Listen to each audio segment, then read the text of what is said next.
C'était quand même une affaire de 32 millions à l'époque. Là. On était en 1947. Là, c'était quand même quelque chose. Là. Oui, il est passé des lignes mineures aux lignes majeures. Ça, il n'y a aucun doute. M. Lévesque, il ouvrait des portes, lui, là, ça n'arrêtait pas. C'est quelqu'un à qui le risque ne faisait pas peur. Mon père, c'était un génie dans les chiffres. C'est pas un homme qui regardait en arrière, il regardait en avant. Tout le temps en avant. L.G. Beaubien était un concurrent important, pas mal plus gros que Il lui. était au moins 2 fois plus gros. Mais à ce moment-là, il était prêt à vendre.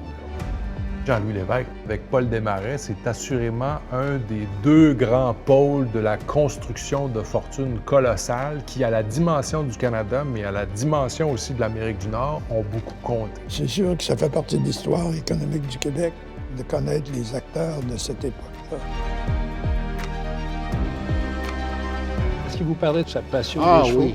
Il m'avait dit qu'il y en avait pour 50 millions. Il y a une époque, il est considéré qu'il faisait plus d'argent avec les chevaux qu'il en faisait en affaires. Vraiment? Oui. Jean-Louis Lévesque prend possession en 1958 de Blue Bonnets. Il l'achète d'un trio d'actionnaires qui, à ce moment-là, était encore propriétaire du Canadien de Montréal. Tout le monde est focusé quand t'as cette course-là. Là. Les pamphlets se font frapper sur les genoux, puis ça crie fort. Toutes les classes de la société venaient à Blue Bonnets. Vraiment, il avait comme adopté l'Institut de cardiologie. Combien de fois qu'il appelait et il disait « Madame Taubin, pouvez-vous venir à Toronto? Je pense qu'on va avoir un donateur à rencontrer aux courses. » Comment est-ce qu'il se comportait, M. Lévesque? Il me présentait et puis c'était à moi de faire le pitch.